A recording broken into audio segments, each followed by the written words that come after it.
John Wayne Gacy was an American serial killer and serial offender who gained notoriety for the murders of at least 33 teenage boys and young men in the 1970s. Gacy was known for his seemingly normal life on the surface, which included being active in his local community as a trustworthy person, often dressing up as Pogo the Clown at parties and charity events. However, behind this facade, he harbored dark impulses. Between 1972 and 1978, Gacy lured his victims, many of whom he hired for construction work at his home, into his house, where he assaulted and murdered them. But before we can understand what type of person John Wayne Gacy was, we must first look at the life and what set his path toward the unthinkable in motion. John Wayne Gacy was born at Edgewater Hospital in Chicago, Illinois on March 17, 1942, the second of 3 children and only son of John Stanley Gacy and Marion Elaine Robison. His father was an auto repair machinist and World War I veteran, and his mother was a stay-at-home wife. Gacy was close to his mother and 2 sisters, but had a difficult relationship with his father, an alcoholic who was verbally and physically abusive to his family. Gacy's father frequently belittled his son and compared him unfavorably with his sisters. One of Gacy's earliest childhood memories was of his father beating him at age 4 for accidentally disarranging car engine components. His mother tried to shield her son from his father's abuse, which resulted in accusations that he was a sissy and a mama's boy. In 1949, Gacy's father whipped him after he and another boy were caught fondling a young girl. The same year, a family friend began to occasionally assault Gacy without the family's knowledge. Gacy never told his father, afraid that his father would blame him. Despite their challenging relationship, Gacy loved his father, but felt he was, quote, never good enough, unquote, in his father's eyes. Gacy was an overweight and unathletic child. Because of a heart condition, he was told to avoid sports. In the 4th grade, Gacy began to experience blackouts. He was hospitalized on occasion because of these episodes, and also, in 1957, for a burst appendix. Gacy later estimated that between the ages of 14 and 18, he had spent almost a year in hospital. He attributed the decline of his grades to missing school. Gacy's medical condition was never conclusively diagnosed. His father suspected he was malingering. On one occasion, he openly accused his son of faking as he lay in a hospital bed. In 1960, at age 18, Gacy became involved in politics, working as an assistant precinct captain for a local Democratic Party candidate. This led to more criticism from his father. The same year, Gacy's father bought him a car. He kept the vehicle's title in his own name until Gacy had paid for it, which took several years. His father would confiscate the keys if Gacy did not do as he said. In April 1962, Gacy purchased an extra set of keys. In response, his father removed the distributor cap, keeping the component for 3 days. Hours after his father replaced the cap, Gacy left home and drove to Las Vegas, Nevada, with a few $100s to his name in the hope of residing with a cousin. Gacy worked in the Las Vegas ambulance service before being transferred to Palm Mortuary. He worked as a mortuary attendant for 3 months, observing morticians embalming bodies and occasionally serving as a pallbearer. He slept on a cot behind the embalming room and later confessed that one evening, while alone, he clambered into the coffin of a teenage male, embracing and caressing the body before experiencing a sense of shock. It was this experience that prompted Gacy to return home.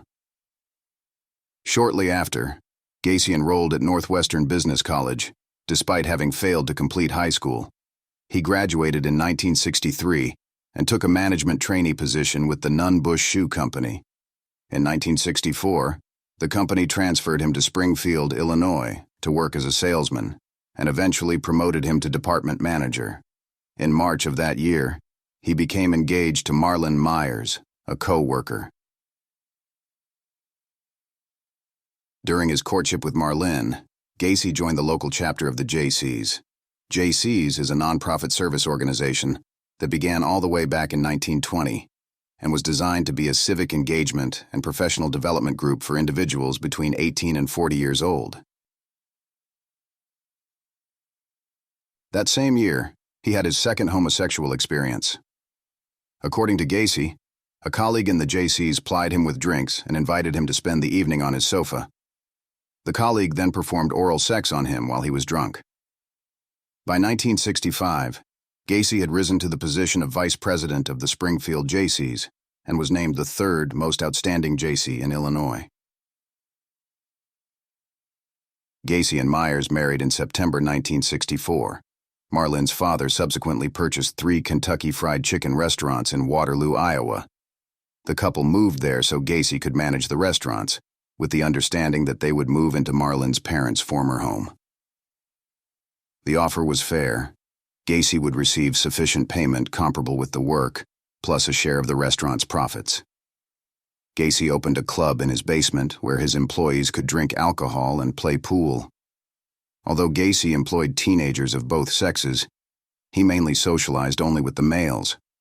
Gacy gave many of them alcohol before he made sexual advances. If they rebuffed him, he would claim his advances were jokes or a test of morals. Gacy's wife gave birth to a son in February 1966 and a daughter in March 1967. Gacy later described this period of his life as perfect. He had finally earned his father's approval. When Gacy's parents visited in July 1966, his father privately apologized for the abuse he had inflicted in his life and that he was proud of him. In Waterloo, Gacy joined the local JC's chapter, regularly offering extended hours to the organization, even on the days he worked managing the restaurants. At meetings, Gacy often provided fried chicken and insisted on being called Colonel. He and other Waterloo JCs were also deeply involved in drug abuse, pornography, prostitution, and even wife-swapping. Although Gacy was considered ambitious and a braggart, the JCs held him in high regard for his fundraising work. In 1967, he was named Outstanding Vice President of the Waterloo JCs and served on the board of directors. It seemed Gacy was not content with his current life and wanted to delve deeper into his darker interests. And so, August 1967, Gacy assaulted 15-year-old Donald Voorhees Jr., the son of Donald Edwin Voorhees, a local politician and fellow JC. Gacy lured Voorhees to his house with the promise of showing him heterosexual stag films regularly played at JC events. Gacy plied Voorhees with alcohol, allowed him to watch a stag movie, then persuaded him to engage in mutual oral activities, adding, quote, "You have to have sex with a man before you start having sex with women," unquote. Over the following months, Gacy abused several other youths, including one whom he encouraged to have sex with his own wife, before blackmailing him into performing oral sex on him. Gacy also tricked several teenagers into believing he was commissioned to conduct homosexual experiments for scientific research and paid them up to $50 each. In March 1968, Voorhees told his father that Gacy had assaulted him.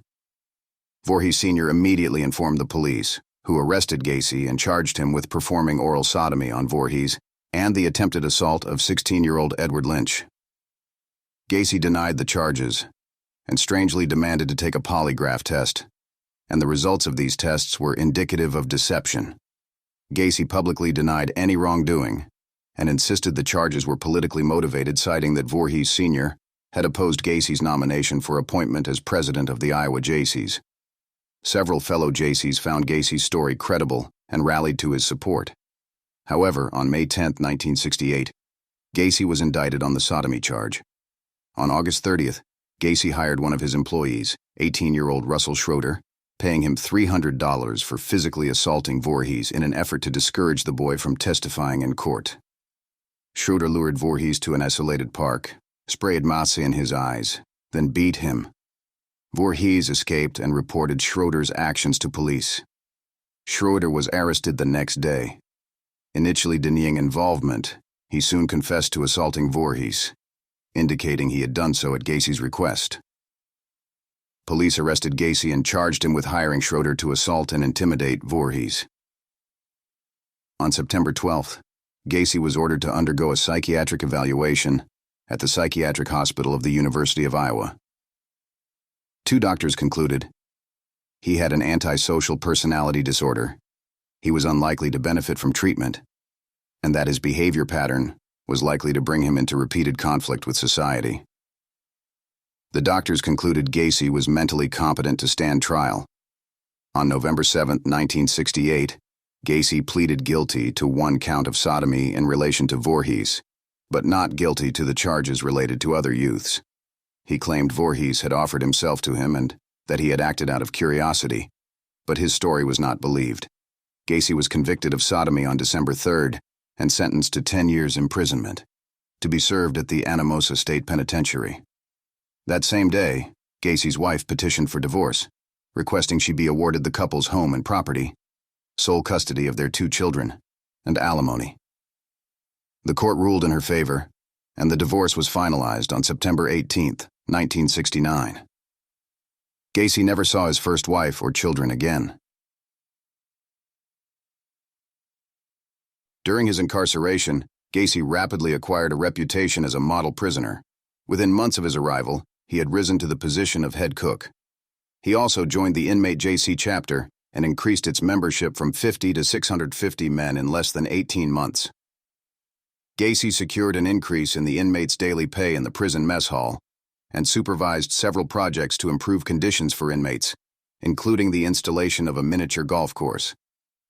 He was presented with a Distinguished Service Award for his efforts within the inmate JC chapter after years of service in incarceration. Despite this service, June 1969, Gacy was denied parole.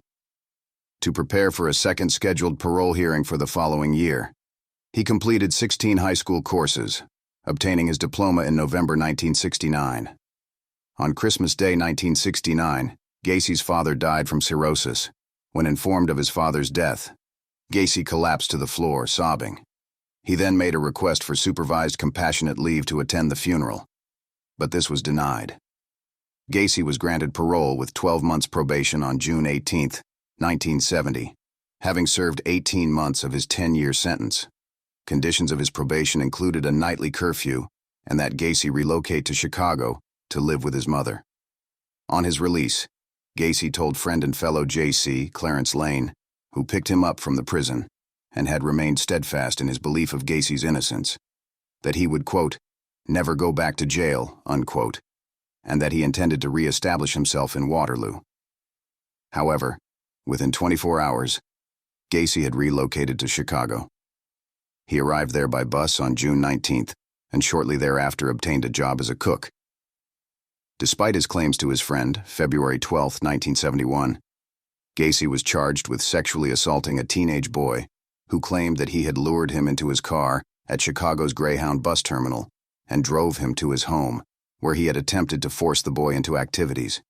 However, the court dismissed this complaint when the boy failed to appear.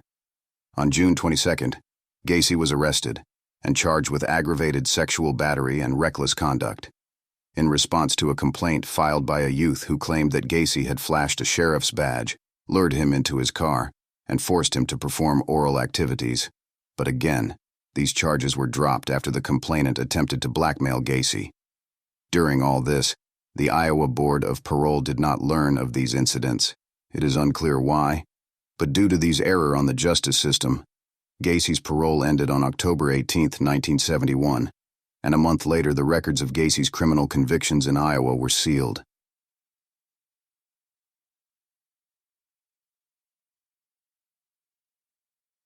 With financial aid from his mother, Gacy bought a ranch-style house at 8213 West Summerdale Avenue in Norwood Park Township, Illinois, part of metropolitan Chicago. Like with other parts in his life, Gacy blended in with those around him. He was active in his local community and helpful towards his neighbors. He willingly loaned his construction tools and plowed snow from neighborhood walks free of charge. From 1974 to 1978, he hosted themed annual summer parties. These events were attended by up to 400 people, including politicians and business associates. In August 1971, not long after Gacy and his mother moved into the house, he became engaged to Carol Hoff, whom he had briefly dated in high school. Carol and her 2 young daughters from a previous marriage moved into the house soon after. They were married on July 1, 1972. Gacy's mother moved out of the house shortly before the wedding to give the couple their own space. By 1975, Gacy had told his wife that he was bisexual. After the couple had sex on Mother's Day that year, he declared her this would be, quote, the last time, unquote, they would do so. He began spending most evenings away from home, only to return in the early morning with the excuse he had been working late or conducting business meetings.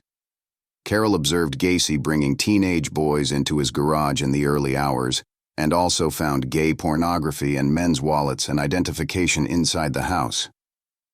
When she confronted Gacy about these items, he informed her angrily that it was none of her business.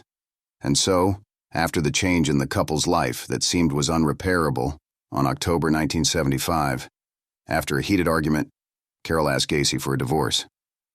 Gacy agreed, although she continued to live at his house until February 1976. On March 2nd, the Gacy's divorce, decreed on the false grounds of Gacy's infidelity with women, was finalized. In 1971, Gacy established a part-time construction business, PDM Contractors, meaning painting, decorating, and maintenance. With the approval of his probation officer, Gacy worked evenings on his construction contracts while working as a cook during the day. Initially, he undertook minor repair work, but later expanded to include projects such as interior design, remodeling, and landscaping. Then in mid-1973, Gacy quit his job as a cook, so he could commit fully to his construction business. By 1975, PDM was expanding rapidly, and Gacy was working up to 16 hours per day. In March 1977, he became a supervisor for PE Systems, a firm specializing in the remodeling of drugstores. Between PE Systems and PDM, Gacy worked on up to 4 projects simultaneously and frequently traveled to other states.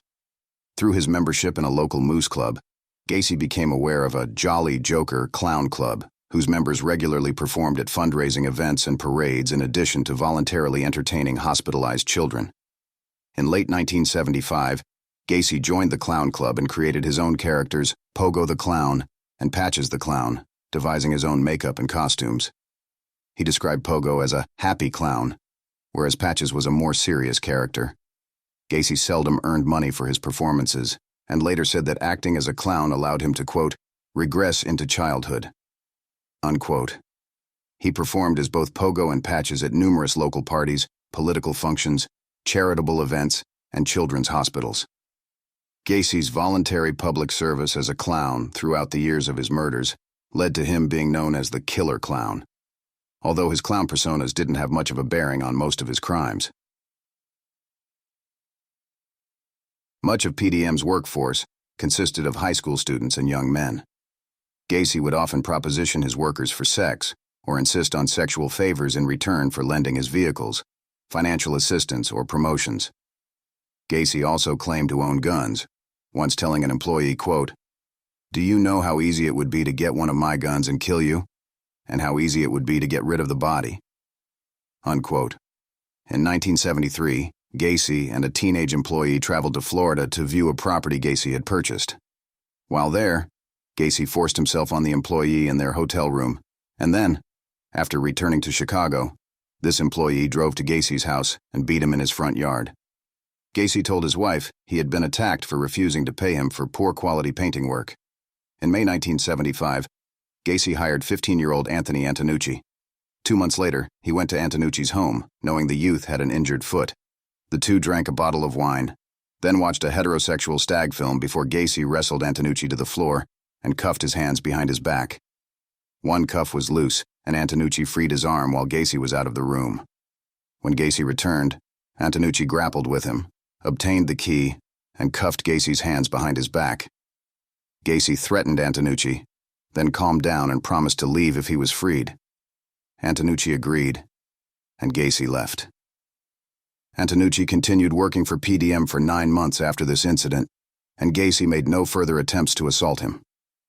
July 26, 1976, Gacy picked up 18-year-old hitchhiker David Cram and offered him a job with PDM.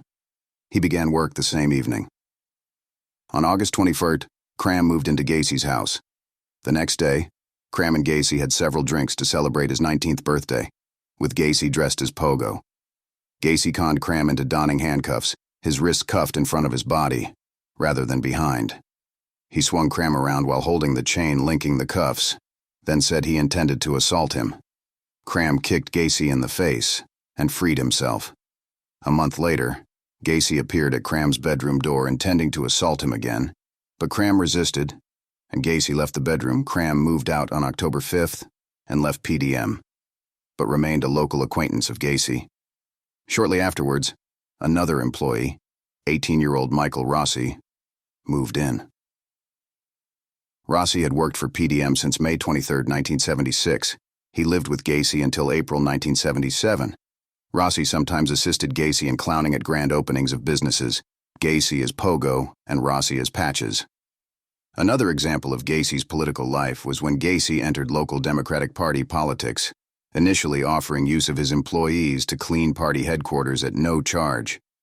He was rewarded with an invitation to serve on the Norwood Park Township Street Lighting Committee, subsequently earning the title of precinct captain. In 1975, Gacy was appointed director of Chicago's annual Polish Constitution Day Parade. Through his work with the parade, which he would supervise until 1978, Gacy met and was photographed with First Lady Rosalind Carter. It is not clear what changed in Gacy to escalate during his seemingly packed lifestyle, besides known confessions of Gacy himself. Gacy's first known murder occurred on January 3, 1972. According to Gacy's later account, following a family party the previous evening, he drove to the Civic Center in the Loop in the early morning to view a display of ice sculptures. He then lured 16-year-old Timothy Jack McCoy from Chicago's Greyhound bus terminal into his car. McCoy was on his way to his father's home in Omaha, Nebraska, and informed Gacy his bus was not due until noon. Gacy took McCoy on a sightseeing tour of Chicago and then drove him to his home with the promise that he could spend the remainder of the night and be driven back to the station in time to catch his bus. Prior to McCoy's identification, he was known as the Greyhound busboy. Gacy claimed he woke early the following morning to find McCoy standing in his bedroom doorway, holding a kitchen knife. He jumped from his bed, and McCoy raised both arms in a gesture of surrender, accidentally cutting Gacy's forearm. Gacy disarmed McCoy, banged his head against the bedroom wall, and kicked him against his wardrobe. McCoy kicked Gacy in the stomach, doubling him over. Gacy then grabbed McCoy, wrestled him to the floor, and stabbed him repeatedly in the chest. As McCoy lay dying, Gacy claimed he washed the knife in his bathroom, then went to his kitchen and saw the makings of breakfast on the table. McCoy had set the table for two. He had walked into Gacy's room to wake him while absent-mindedly carrying the knife. Gacy buried McCoy in his crawl space and later covered his grave with a layer of concrete. In an interview several years after his arrest, Gacy said that immediately after killing McCoy, he felt totally drained, yet noted that as he stabbed McCoy and listened to the gurgles and gasping, he had experienced a mind-numbing orgasm. He added, quote, "That's when I realized that death was the ultimate thrill." Unquote. Unlike the first murder, Gacy had less details about the second, revealing he committed murder for the second time around January 1974. Not much is known about this young victim. He remains unidentified and many details are not revealed by Gacy. He was strangled and placed in Gacy's closet before burial. Most noticeable is that Gacy later stated that bodily fluids leaked from the victim's mouth and nose, staining his carpet. Gacy regularly stuffed rags, the victim's own underwear, or a sock into the mouths of subsequent victims to prevent such a leakage. Throughout his murderous rampage, Gacy murdered at least 33 young men and boys, 26 of whom he buried in the crawl space of his house. His victims included people he knew and random individuals lured from Chicago's Greyhound bus station, Bughouse Square, or off the streets with the promise of a job with PDM, an offer of drink, narcotics, or money for adult services. Some victims were grabbed by force. Others were conned into believing Gacy was a policeman. Inside Gacy's home, his usual modus operandi was to ply a youth with drink, drugs, or generally gain trust. He would then produce a pair of handcuffs to show his now infamous magic trick as part of a clowning routine. He typically cuffed his own hands behind his back, then surreptitiously released himself with a hidden key. He then offered to show his intended victim the trick.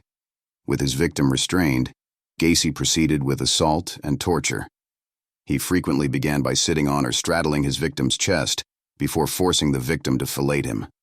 Gacy then inflicted acts of torture including burning with cigars, making his captive imitate a horse as he sat on their back and pulled on makeshift reins around their necks, and violation with foreign objects after he had sodomized his captive.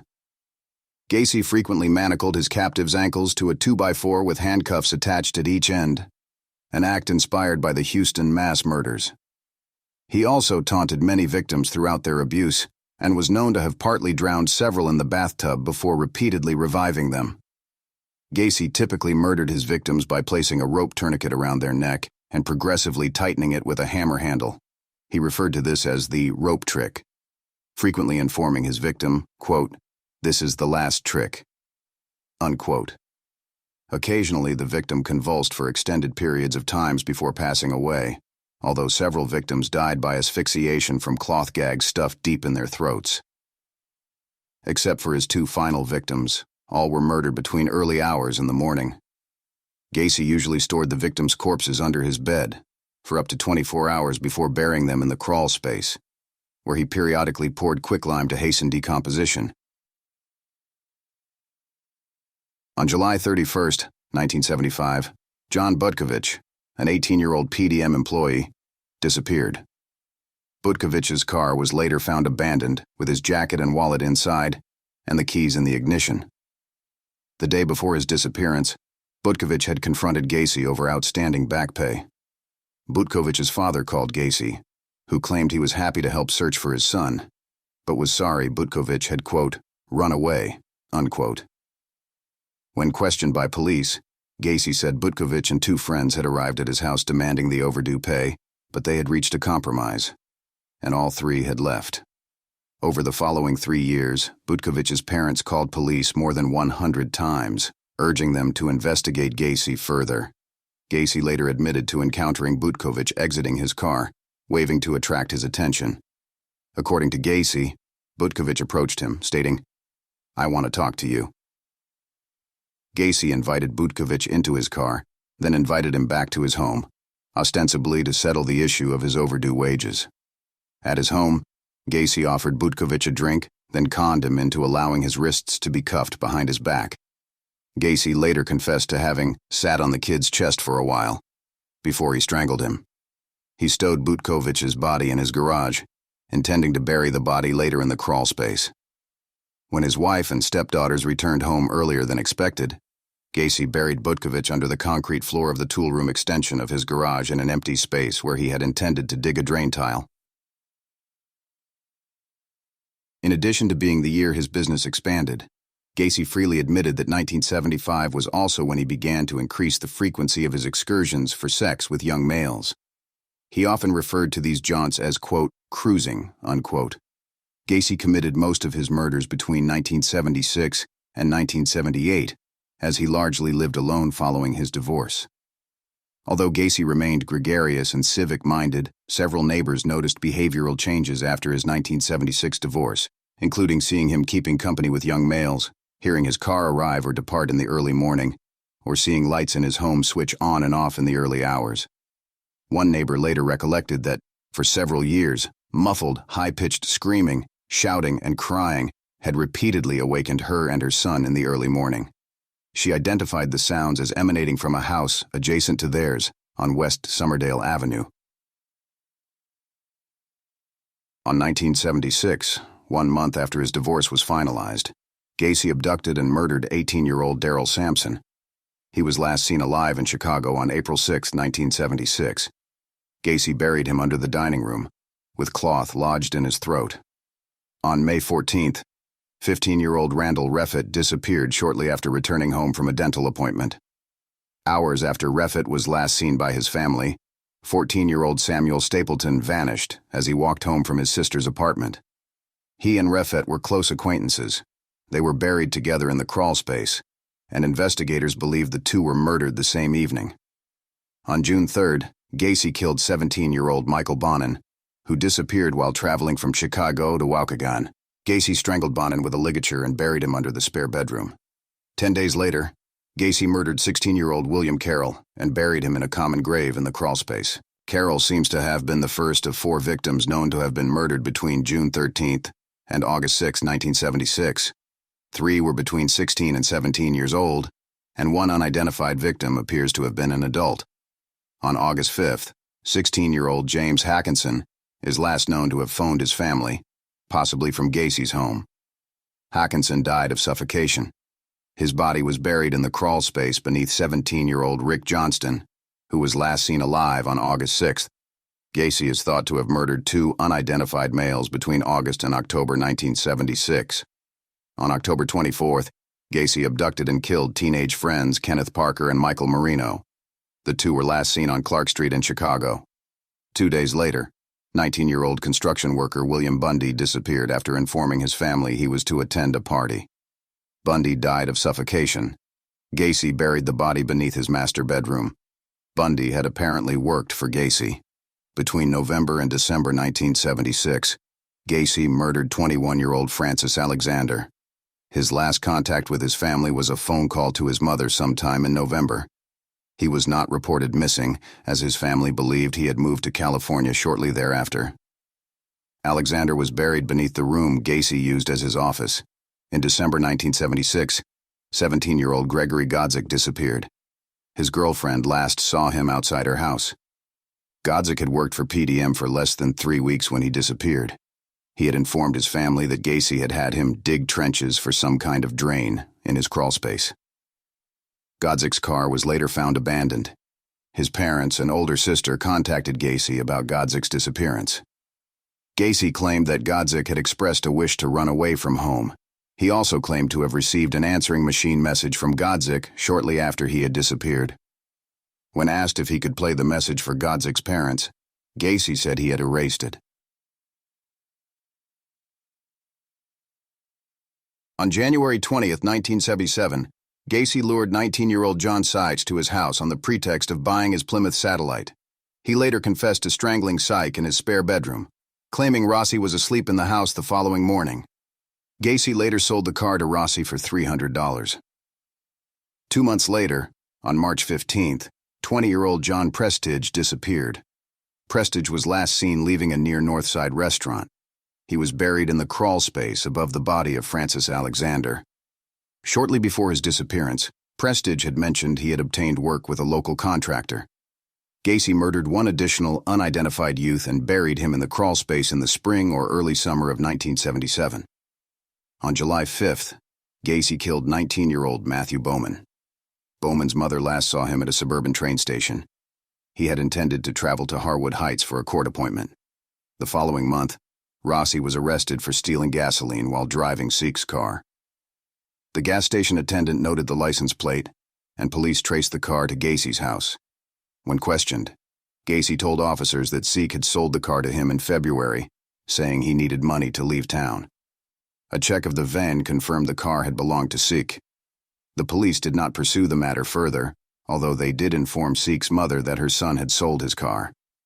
By the end of 1977, Gacy had murdered 6 more young men between the ages of 16 and 21.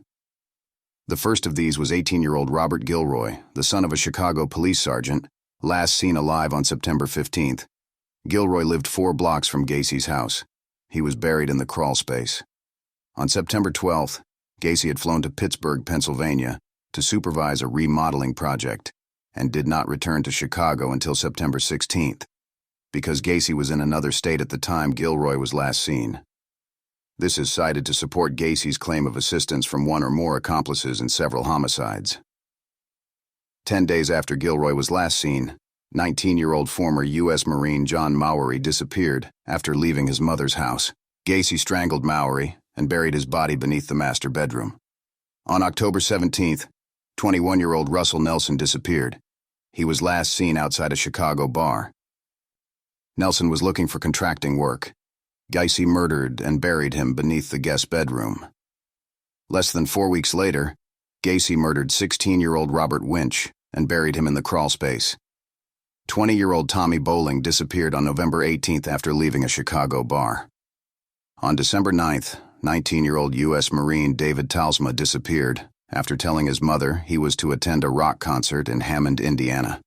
Gacy strangled Talsma with a ligature and buried him in the crawl space, close to John Mowery. On December 30th, Gacy abducted 19-year-old college student Robert Donnelly from a Chicago bus stop at gunpoint. Gacy drove him to his home, where he assaulted, tortured, and repeatedly drowned Donnelly to unconsciousness in a bathtub. Donnelly later testified at trial that he was in such pain that he asked Gacy to kill him. Gacy replied, quote, "I'm getting round to it," unquote. After several hours, Gacy drove Donnelly to his workplace and released him, warning him that if he complained to police, they would not believe him. Donnelly reported the assault, and police questioned Gacy on January 6, 1978. Gacy admitted to having had a slave sex relationship with Donnelly, but insisted everything was consensual, adding that he didn't pay the kid the money he had promised him. The police believed him and filed no charges. The following month, Gacy killed 19-year-old William Kindred, who disappeared on February 16th after telling his fiancée, who knew Gacy, that he was going to a bar. Kindred marks the final victim that was buried in the crawl space.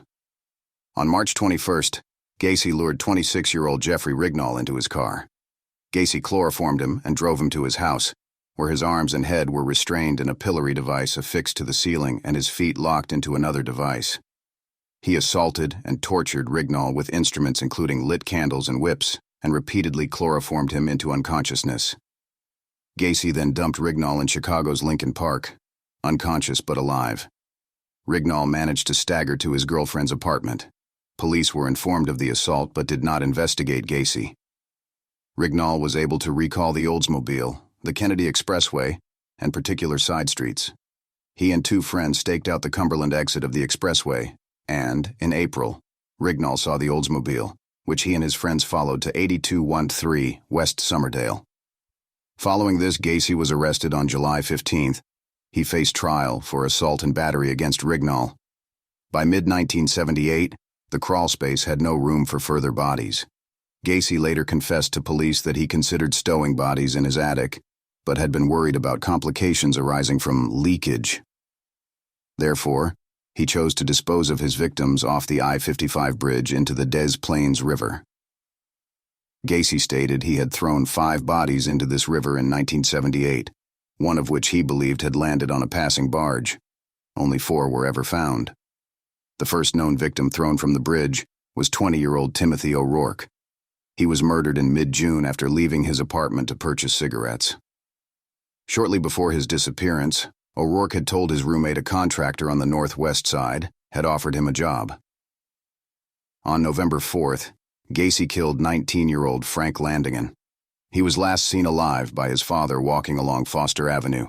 His naked body was found close to an inlet in the Des Plaines River by 2 duck hunters on November 12th.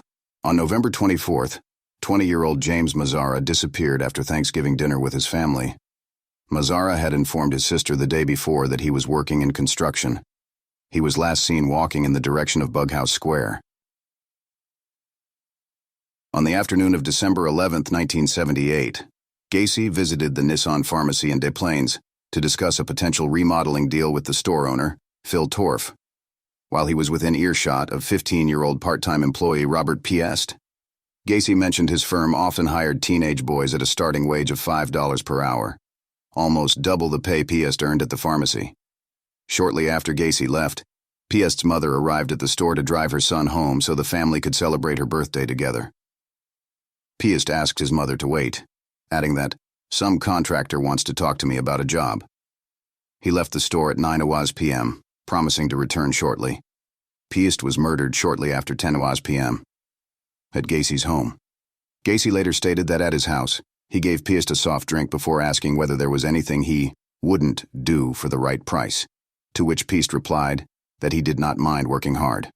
In response, Gacy stated, good money could be earned by hustling, although Piest was dismissive. Gacy then duped Piest into donning handcuffs.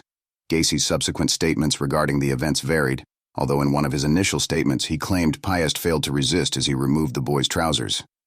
He also stated that, as he placed the rope around Piest's neck, the boy was crying and scared.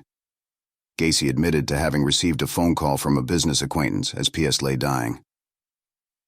When Piest failed to return, his family filed a missing person report with the Des Plaines police. Torf named Gacy as the contractor Piest had most likely left the store to talk to. Lieutenant Joseph Kozenchak, whose son attended Maine West High School like Peast, chose to investigate Gacy further. A check of Gacy's criminal background revealed that he had an outstanding battery charge in Chicago and had been imprisoned in Iowa for the sodomy of a 15-year-old boy. Kozenchak and two Des Plaines police officers visited Gacy at his home the following evening. Gacy indicated he had asked one of the youths working at the pharmacy if there were any remodeling materials behind the store. He was adamant, however, that he had not offered Piest a job and had only returned to the pharmacy shortly after 8:00 p.m. as he had left his appointment book. Gacy promised to come to the station later that evening to make a statement, indicating he was unable to do so at that moment as his uncle had just died. When questioned as to how soon he could come to the police station, he responded, quote, "You guys are very rude. Don't you have any respect for the dead?" Unquote. At 3:20 a.m., Gacy arrived at the police station covered in mud, claiming he had been involved in a car accident. On returning to the police station later that day, Gacy denied any involvement in Piest's disappearance and repeated that he had not offered him a job. Gacy reiterated that he had returned to the pharmacy in response to a phone call from Torf, informing him he had left his appointment book at the store. Detectives had already spoken with Torf, who denied calling Gacy. At the request of detectives, Gacy prepared a written statement detailing his movements on December 11th. Suspecting Gacy might be holding Piest at his home, Des Plaines police obtained a search warrant on December 13th.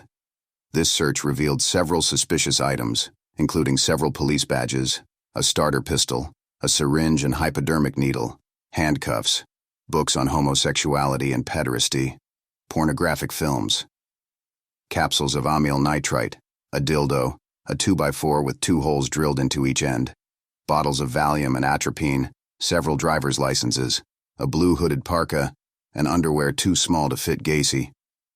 They also found a class ring engraved with the initials JAS and a Nissan Pharmacy photo receipt in a trash can, alongside a 36-inch section of nylon rope. The Des Plaines police confiscated Gacy's Oldsmobile and other PDM work vehicles. Surveillance teams monitored Gacy as the investigation continued. The following day, investigators received a phone call from Michael Rossi, who informed the investigators of Gregory Godzik's disappearance and the fact that another PDM employee, Charles Hadala, had been found drowned in an Illinois river earlier that year. On December 15th, Des Plaines investigators obtained further details of Gacy's battery charge, learning Jeffrey Rignall had reported that Gacy had lured him into his car, then chloroformed, raped, and tortured him before dumping him in Lincoln Park. In an interview with Gacy's former wife the same day, they learned of the disappearance of John Butkovich. The same day, the class ring was traced to a John Allen Sick. An interview with Sick's mother revealed that several items from her son's apartment were also missing, including a Motorola television. By December 16th, Gacy was becoming affable with the surveillance detectives, regularly inviting them to join him for meals in restaurants and occasionally for drinks in bars or at his home. He repeatedly denied involvement with Piest's disappearance and accused the officers of harassing him because of his political connections or his recreational drug use. Knowing these officers were unlikely to arrest him on anything trivial, he taunted them by flouting traffic laws and succeeded in losing his pursuers more than once. That afternoon, Cram consented to a police interview in which he revealed that, because of his poor timekeeping, Gacy had once given him a watch, explaining he got it from a dead person. Investigators conducted a formal interview of Rossi on December 17th. He informed them Gacy had sold him Sick's vehicle, explaining that he had bought the car from Sick because he needed money to move to California. A further examination of Gacy's Oldsmobile revealed a small cluster of fibers in the trunk, suspected to be human hair. That evening, 3 trained search dogs were used to determine whether Piest had been present in any of Gacy's vehicles. One laid on the passenger seat of Gacy's Oldsmobile, and what the dog's handler informed investigators was a death reaction, indicating Piest's body had been present. That evening, Gacy invited detectives Albrecht and Hatchmeister to a restaurant for a meal. Early on December 18th, he invited them into another restaurant where, over breakfast, he discussed his business, his marriages, and his clowning. During the conversation, Gacy remarked, quote, "You know, clowns can get away with murder," unquote. By December 18th, Gacy was beginning to display signs of strain from the constant surveillance. He was unshaven, looked tired and anxious, and was drinking heavily. That afternoon, he drove to his lawyer's office to prepare a civil suit against the Des Plaines police, demanding that they cease their surveillance. The same day, the Nissan Pharmacy photo receipt found in Gacy's kitchen was traced to 17-year-old Kimberly Byers, a colleague of Piest at Nissan Pharmacy. Byers stated that she had borrowed Piest's parka earlier in the evening and had placed the receipt in the pocket just before she returned the coat to Piest as he left the store. The same evening this was happening, Rossi was interviewed a second time, but this time he was more cooperative. He informed detectives that in the summer of 1977, at Gacy's behest, he had spread 10 bags of lime in the crawl space of Gacy's house. On December 19th, investigators began compiling evidence for a second search warrant for Gacy's house. The same day, Gacy's lawyers filed the civil suit against the Des Plaines police. The hearing for the suit was scheduled for December 22nd. That afternoon, Gacy invited the surveillance detectives inside his house again. As Robinson distracted Gacy with conversation, Schultz walked into Gacy's bedroom in an unsuccessful attempt to write down the serial number of the Motorola television they suspected belonged to Psych. While flushing Gacy's toilet, the officer noticed a smell he suspected could be that of rotting corpses emanating from a heating duct. The officers who had searched Gacy's house previously had failed to notice this, as the house had been cold. Investigators interviewed both Cram and Rossi on December 20th. When questioned as to where he believed Gacy had concealed Piest's body, Rossi replied, "Gacy may have placed the body in the crawl space." Rossi agreed to submit to a polygraph test. He denied any involvement in Piest's disappearance or any knowledge of his whereabouts. He soon refused to continue the questioning, and Rossi's erratic and inconsistent responses, while attached to the polygraph machine, rendered Kozenzak unable to render a definite opinion as to his truthfulness. Rossi did, however, further discuss the trench digging he did in the crawl space and remarked on Gacy's insistence that he not deviate from where he was instructed to dig. Cram informed investigators of Gacy's attempts to assault him in 1976. He stated that after he and Gacy had returned to his home after the December 13th search, Gacy had turned pale after seeing a clot of mud on his carpet and had immediately entered the crawl space to look for evidence of digging.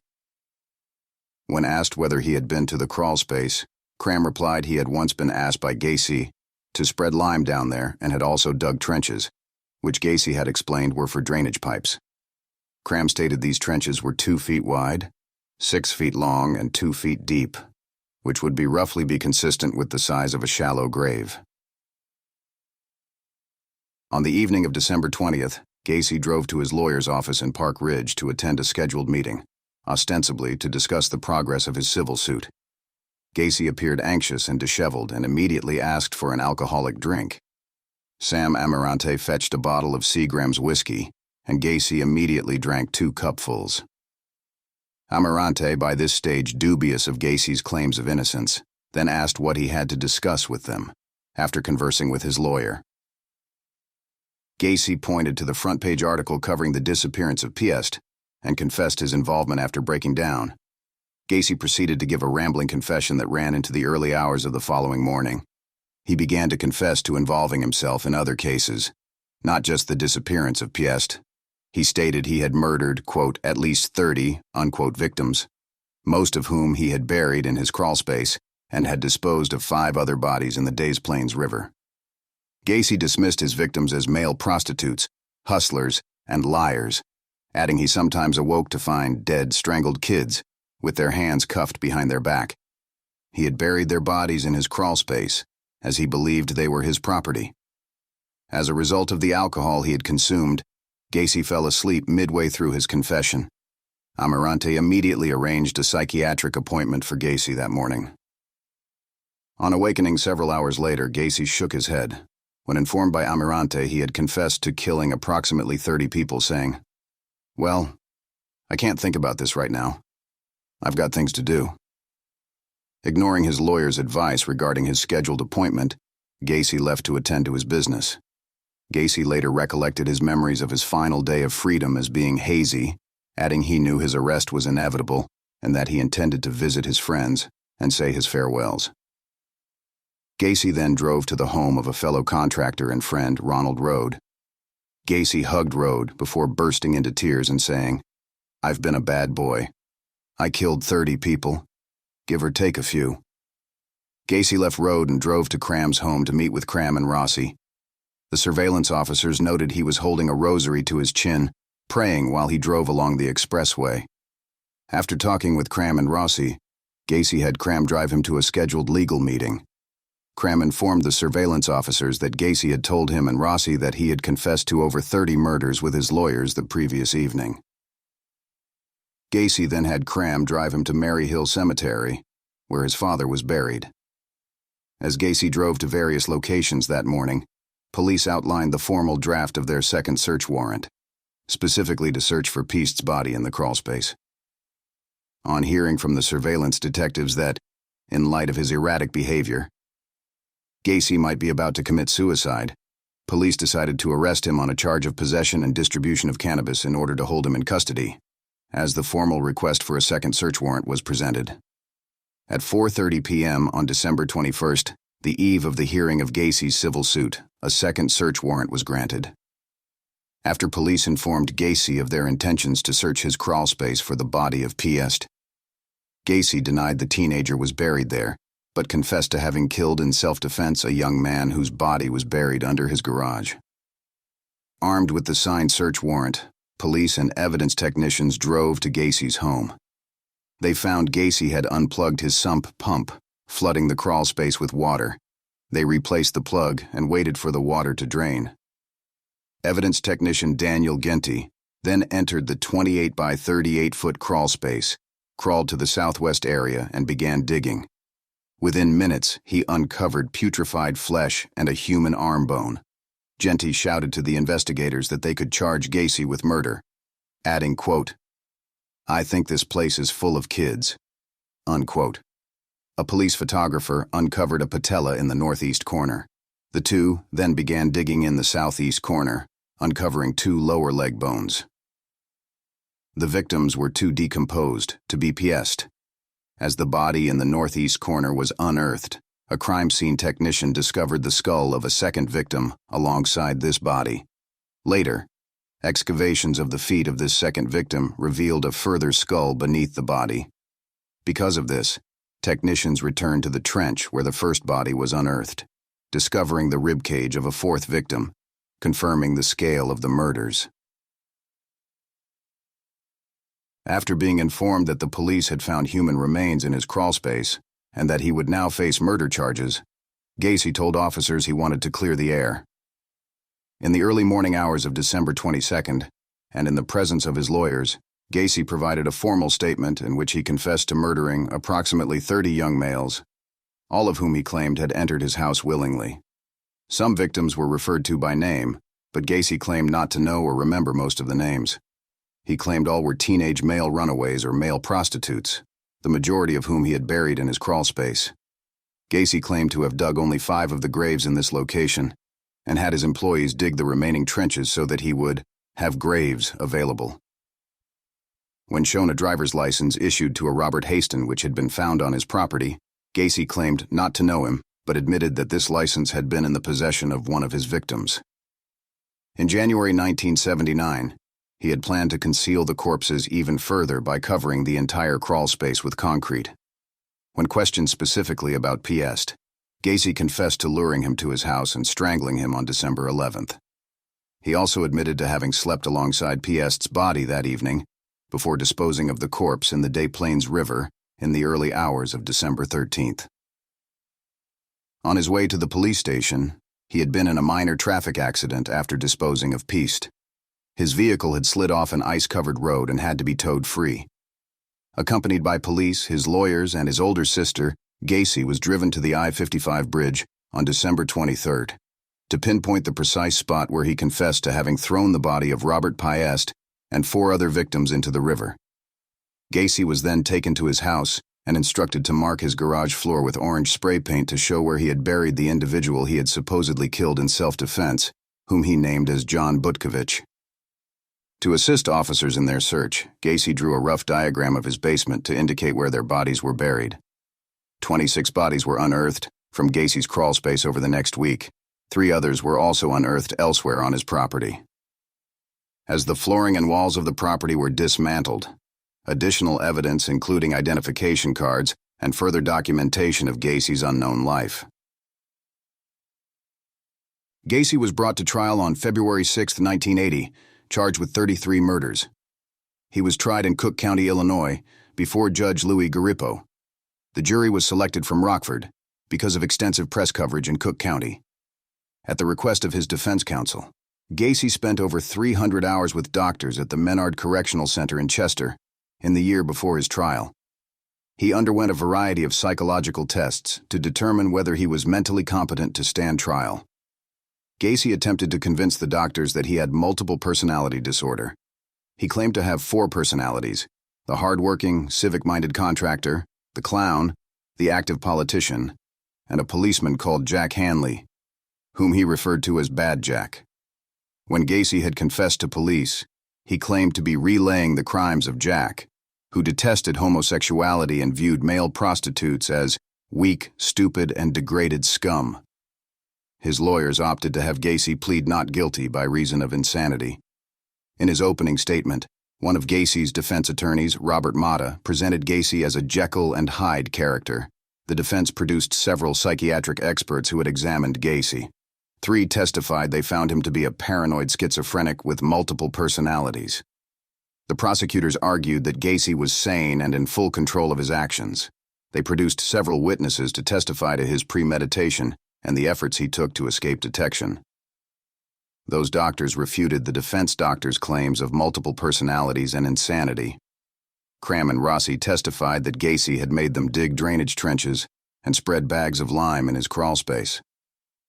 Both said Gacy looked periodically into the crawlspace to ensure they and other employees they supervised did not deviate from the precise locations he had marked. On February 18th, Robert Stein testified that all the bodies recovered from Gacy's property were markedly decomposed and putrefied, skeletonized remains, and that of all the autopsies he performed, 13 victims had died of asphyxiation, 6 of ligature strangulation, 1 of multiple stab wounds to the chest, and 10 in undetermined ways. When Gacy's defense team suggested that all 33 deaths were caused by accidental erotic asphyxia, Stein called this highly improbable. Jeffrey Rignall testified for the defense on February 23rd. Rignall wept repeatedly while describing Gacy's torture of him in March 1978. During specific cross-examination relating to the torture, Rignall vomited and was excused from further testimony. On February 29th, Donald Voorhees testified to his ordeal at Gacy's hands and his assault at Gacy's behest. Voorhees felt unable to testify but did briefly attempt to do so before being asked to step down. Robert Donnelly testified the week after Voorhees, recounting his ordeal at Gacy's hands in December 1977. Donnelly was visibly distressed as he recalled the abuse. During the 5th week of the trial, Gacy wrote a personal letter to Judge Garippo requesting a mistrial for reasons, including that he did not approve of his lawyer's insanity plea, that his lawyers had not allowed him to take the witness stand as he wanted, that his defense had not called enough medical witnesses, and that the police were lying with regard to verbal statements he had allegedly made to detectives after his arrest, and that, in any event, the statements were self-serving for use by the prosecution. Judge Garippo informed Gacy that both counsels had not been denied the opportunity or funds to summon expert witnesses to testify, and that, under the law, he had the choice whether he wished to testify and was free to indicate as much to the judge. On March 11th, final arguments by both prosecution and defense attorneys began. Prosecuting attorney Terry Sullivan outlined Gacy's history of abusing youths, the testimony of his efforts to avoid detection, and describing his surviving victims, Voorhees and Donnelly, as living dead. After the state's 4-hour closing, counsel Sam Amarante spoke for the defense. Amarante accused Sullivan of scarcely referring to the evidence in his own closing argument and of arousing hatred against his client. He attempted to portray Gacy as driven by compulsions he was unable to control, contending the state had not met their burden of proving Gacy sane beyond a reasonable doubt. Amarante then urged the jury to put aside any prejudice they held against his client and asked they deliver a verdict of not guilty by reason of insanity, adding that Gacy was a danger to both himself and to others, and that studying his psychology and behavior would be of benefit to science. On the morning of March 12th, William Kunkel continued to argue for the prosecution. Kunkel referred to the defense's contention of insanity as a sham, arguing that the facts of the case demonstrated Gacy's ability to think logically and control his actions. Kunkel also referred to the testimony of one of the doctors who had examined Gacy in 1968 and had concluded he was an antisocial personality, stating that had the recommendations of this doctor been heeded, Gacy would not have been freed. At the close of his argument, Kunkel removed photos of Gacy's 22 identified victims from a display board and asked the jury not to show sympathy but to show justice. The jury deliberated for 1 hour and 50 minutes, ultimately finding Gacy guilty of 33 charges of murder. He was also found guilty of sexual assault and taking indecent liberties with a child, both in reference to Robert Piest. At the time, his conviction for 33 murders was the most for which any person in U.S. history had been convicted. In the sentencing phase of the trial, the jury deliberated for less than 3 hours, before sentencing Gacy to death for each murder committed after the Illinois statute on capital punishment came into effect in June 1977. His execution was set for June 2, 1980. On being sentenced, Gacy was transferred to the Menard Correctional Center, where he remained on death row for 14 years. Isolated in his prison cell, Gacy began to paint. He drew inspiration from a wide range of sources for his artwork, depicting subjects as diverse as clowns, including himself as Pogo or Patches, Christ, birds, skulls, his own home, and John Dillinger. Gacy's paintings have been displayed at exhibitions and even sold at auction. Before his trial, Gacy initiated contact with journalist Russ Ewing, to whom he granted numerous interviews between 1979 and 1981. Ewing later collaborated with author Tim Cahill to publish the book Buried Dreams. The information Gacy divulged to Ewing regarding the circumstances of his first murder would prove instrumental in establishing the identity of his first victim. On February 15, 1983, Henry Brisbane, a fellow death row inmate known as the I-57 Killer, stabbed Gacy in the arm with a sharpened wire. He received treatment in the prison hospital. After his incarceration, Gacy read law books and filed motions and appeals, although he did not prevail in any. His appeals related to issues such as the validity of the first search warrant granted to the Des Plaines Police on December 13, 1978, and his objection to his lawyer's insanity plea defense. Gacy contended that, although he had some knowledge of 5 of the murders, those of McCoy, Butkovich, Godzik, Zix, and Piest, the other 28 murders had been committed by employees who had keys to his house while he was away on business trips. In mid-1984, the Supreme Court of Illinois upheld Gacy's conviction and ordered his execution by lethal injection on November 14th. Gacy filed an appeal against this decision, which was denied by the Supreme Court of the United States on March 4, 1985. The following year, Gacy filed a further post-conviction petition seeking a new trial. His then-defense lawyer, Richard Kling, argued that Gacy had been provided with ineffective legal counsel at his 1980 trial. This petition was dismissed on September 11, 1986. Gacy appealed the 1985 decision that he be executed. The Illinois Supreme Court upheld his conviction on September 29, 1988, setting a new execution date of January 11, 1989. After the U.S. Supreme Court denied Gacy's final appeal in October 1993, the Illinois Supreme Court formally set an execution date for May 10, 1994.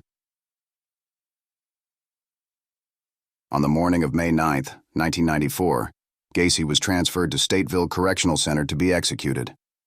That afternoon, he was allowed a private picnic on the prison grounds with his family. For his last meal, Gacy ordered a bucket of KFC, French fries, a dozen deep-fried shrimp, fresh strawberries, and a Diet Coke. That evening, he received the last rites from a Catholic priest before being escorted to the Stateville execution chamber. In the hours leading up to Gacy's execution, a crowd estimated at over 1,000 gathered outside the correctional center. A vocal majority were in favor of the execution, although a small number of anti-death penalty protesters were present. Before the execution began, the chemicals used to effect the execution solidified unexpectedly, clogging the IV tube. The execution team replaced the clogged tube and the execution resumed. The entire procedure took 18 minutes. Anesthesiologists blamed the problem on the prison officials' inexperience at conducting an execution. This error apparently led to Illinois's adopting an alternative method of lethal injection. His final statement to his lawyer before his execution was that killing him would not compensate for the loss of others, and that the state was murdering him. His final spoken words were reported to be, "Kiss my ass," although prosecutor William Kunkel stated in 2020 that these words were spoken to a prison official and were not part of any official statement prior to Gacy's execution.